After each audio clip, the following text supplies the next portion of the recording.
Assalamualaikum warahmatullahi wabarakatuh. Salam sejahtera, salam perpaduan, salam perjuangan, salam Melaka berwibawa. Pintar hijau bersih, sakutur gelai. Mereka sebina warumani hauma haifalakum ana bil hari syukuran maraidun warin intunu memendi icarin tacihau. Tuan-tuan dan puan, saya Muhammad Anwar Fahmi Aridas bin Abdullah selaku Presiden Pertubuhan Masyarakat Sivil Melaka. Baik, hari ini kita akan membincangkan apa yang tertera, ya, maklumat, ya, berkaitan dengan yang diterjemahkan dengan committed, efficient, credible, berani, jitu oleh utusan Malaysia. Akhbar utusan Malaysia. Akhbar ini dikatakan akhbar proksi kepada kerajaan, iaitu shareholdersnya, pemegang saham, pemegang taruhnya dikuasai oleh pemimpin-pemimpin kerajaan. Begitu juga Berita Harian dahulunya, Media Prima, begitu juga RTM, begitu juga media-media yang sebenarnya dahulunya disebut sebagai antara media-media mainstream. Tidak kiralah siapa saja yang memimpin Malaysia di antara Pakatan Harapan maupun Barisan Nasional, mereka adalah kerajaan. Pada kebiasaan CEO Media Prima, CEO TV3, TV3, CEO RTM dan juga CEO kepada Bernama dan sebagainya, maka akan ada intention ataupun disebutnya tindakan-tindakan untuk mereformasi ataupun mahu memastikan supaya media ini lebih mendendangkan melodi kerajaan atau pro aspirasi kerajaan. Tetapi hari ini kita melihat inilah disebut anjakan paradigm ataupun satu ketulusan, integriti utusan Malaysia. Baik saudara, akhbar utusan pernah dicemu, dihina dan hilang dari segi profit making, dari segi pendapatan mereka, dan hampir muflis, dan telah muflis sebenarnya kerajaan pada ketika kepimpinan Barisan Nasional dulu ataupun Pakatan Harapan dahulu telah menuntit dana untuk menyelamatkan utusan Malaysia.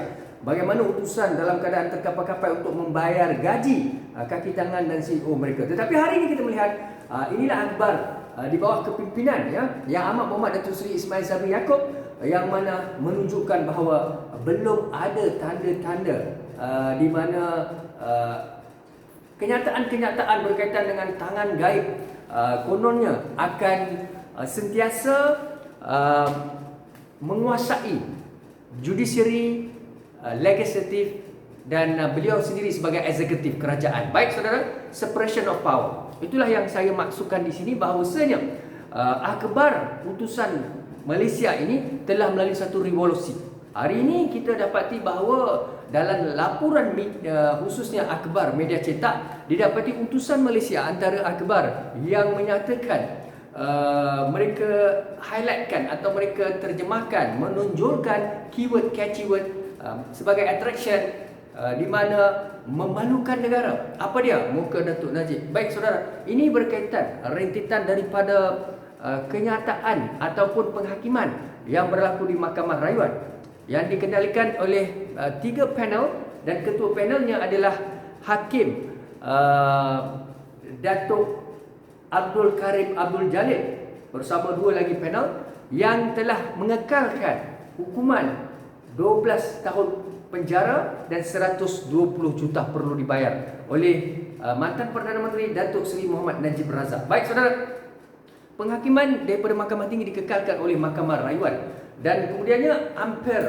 42 juta duit SRC International Sedia Berhad, iaitu duit itu dikatakan mengalir masuk ke dalam akaun Datuk Seri Najib, dan Datuk Seri Najib dikatakan menggunakan duit itu untuk kepentingan peribadi, keuntungan parti politik, proksi dan sebagainya. Itulah yang dinyatakan oleh penghakiman itu sebanyak 316 muka surat, tidak salah saya. Tetapi saudara, di sini Datuk Seri Najib mempunyai hak untuk membela diri, dan beliau sedang membela diri di Mahkamah Persekutuan. Mahkamah Tinggi telah menjatuhkan hukuman 12 tahun penjara, sebanyak 120 juta perlu dibayar. Begitu juga Mahkamah Rayuan juga menetapkan, masih menegaskan Datuk Seri Najib bersalah dan kekalkan hukuman berkaitan. Dan sekarang ini Datuk Seri Najib merayu kepada Mahkamah Persekutuan. Saudara, apapun bagi saya, saudara perlu faham, ada pihak yang mencemu utusan Malaysia.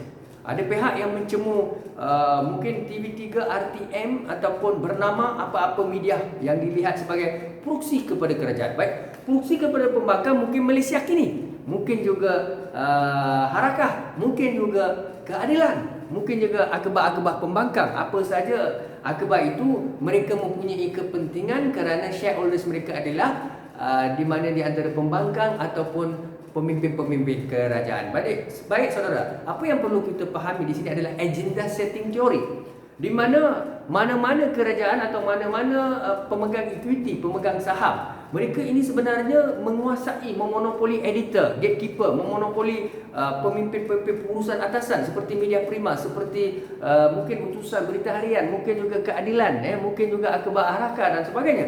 Dan mereka-mereka inilah yang sebenarnya mahukan segala informasi yang diterjemahkan, yang disebarluaskan adalah pro aspirasi atau pro kepada agenda mereka, itu agenda setting teori. Agenda setting teori ini bererti apa saja kenyataan ataupun disebutnya informasi ataupun apa saja data, dalil dan pengujahan bahan media, printed, broadcast media maupun apa-apa media, sosial media dan sebagainya adalah pro kepada pihak yang mempunyai kepentingan saham atau pihak-pihak pemimpin atau kerajaan yang sedia ada ataupun mana-mana pihak yang mempunyai kuasa pengaruh terhadap industri media cetak, media elektronik, media perdana dan apa saja medium ataupun media yang sedia ada. Baik, kita perlu sentiasa memahami keberanian luar biasa. Sebab itulah kita perlu membebaskan akhbar dan wartawan serta reporter di Malaysia. Dan kita perlukan reporter yang seperti CNN, BBC, Al Jazeera, mereka-mereka yang berani, berintegriti. Mereka bertanya, menanyakan soalan as a reporter journalist. They keep on asking question, it's very genuine and strict question. It could be straightforward and mereka tidak dikuasai oleh mana-mana pihak di kalangan pemimpin kerajaan atau pembangkang. Itu yang kita mahu. Itu yang kita mahu saudara. Ya, baik, itu yang kita mahu dilakukan oleh utusan berita harian dan apa-apa mungkin juga TV3, RTM pun kita mahu melakukan anjakan pandangan.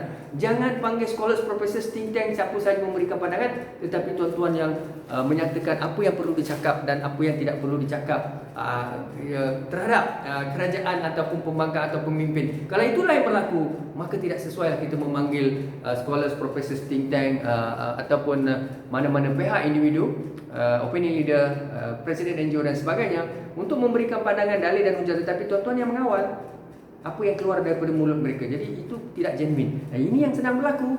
Dan mereka-mereka yang sebenarnya pro kepada kerajaan ataupun pro kepada pemimpin, mereka itu diberi ruang dan ruang yang luas untuk kerap keluar dalam media, bercakap dan sentiasa lestari. Ini tidak betul. Tapi hari ini kita memuji. Saya mengucapkan tahniah sabash kepada utusan, CEO utusan.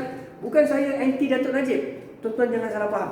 Bukan saya gairah menyokong Datuk Seri Anwar ataupun saya menyokong Tun Mahathir, saya menyokong Lee Kin Siang, tidak. Saya seorang yang tegas, berintegriti, berani bercakap benar. Saudara, kerana itulah kurang sedikit saya dipanggil, jarang-jarang, kadang-kadang saya dipanggil oleh media, bercakap dalam media.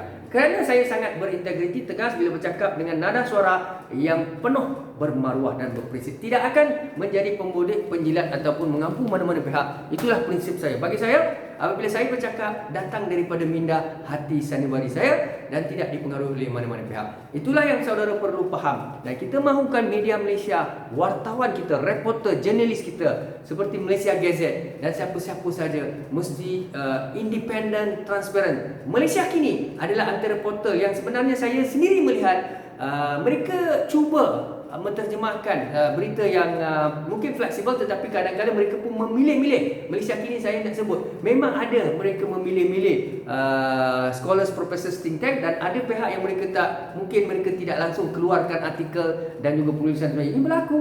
Dan apapun bagi saya, apa sahaja media, walaupun Malaysia kini dilihat sebagai agak transparan, tetapi mereka juga ada perkara-perkara yang tidak kena. Begitu jugalah Harakah, keadilan maupun apa-apa akhbar. Tetapi kita mahukan, kenapa langganan kepada utusan berita harian, printed media, media cetak ini tidak seperti dahulu, kerana sudah ramai mengalih kepada online media atau online media, Twitter, Facebook, dan dalam masa yang sama bahan berita yang disajikan adalah lebih kepada pro kepada kerajaan mengampu, yang membohongi. Dia kadang-kadang kita sebut fake news dalam sosial media atau printed media, Instagram ataupun disebut Facebook, Twitter dan sebagainya, WhatsApp dan sebagainya. Tetapi sebenarnya, kenapa rakyat tidak mahu mempercayai prime media? Kadang-kadang disebabkan oleh kenyataan fakta maklumat yang disalurkan itu mereka melihat adalah fake. inilah saya nak sebut. Kalau Prime Media bernama, kalaupun kita sebutnya utusan, berita harian,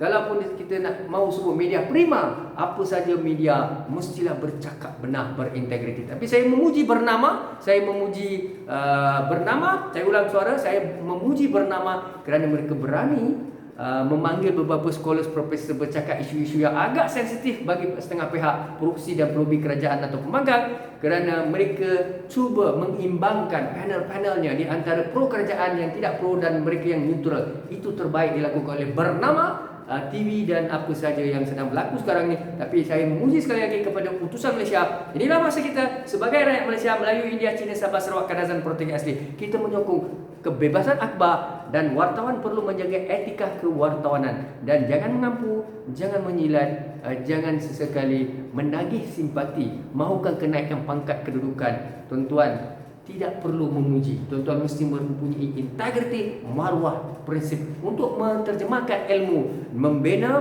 satu tamadun bangsa, membina minda pemikiran rakyat yang kritikal, analitikal, supaya mereka gemar membaca akhbar dan mereka tahu apa yang dilaporkan oleh akhbar itu yang benar, yang tulis, bukanlah perkara-perkara palsu ataupun mengampu kerajaan menipu rakyat. Saudara, kita tahu Malaysia antara negara yang sedang berhadapan dengan masalah hampir kepada kebangkrapan dan kemuflisan. Muflis akan berlaku dalam negara kita atau negara kita berhadapan dengan muflis, bankrupsi sekiranya hutang kita yang trilion ini tidak mampu kita tangani kerana kita asyik-asyik meminjam. Dalam keadaan pandemik COVID-19, kita masih lagi mahu membangunkan negara melalui pembangunan dari segi projek dan sebagainya. Projek terlalu banyak dan kita meminjam duit, termasuk belanjawan negara, kita masih meminjam duit daripada pihak-pihak tertentu. Mungkin Tuan Mahathir pada ketika Pakatan Harapan mau meminjam atau telah meminjam kepada Jepun.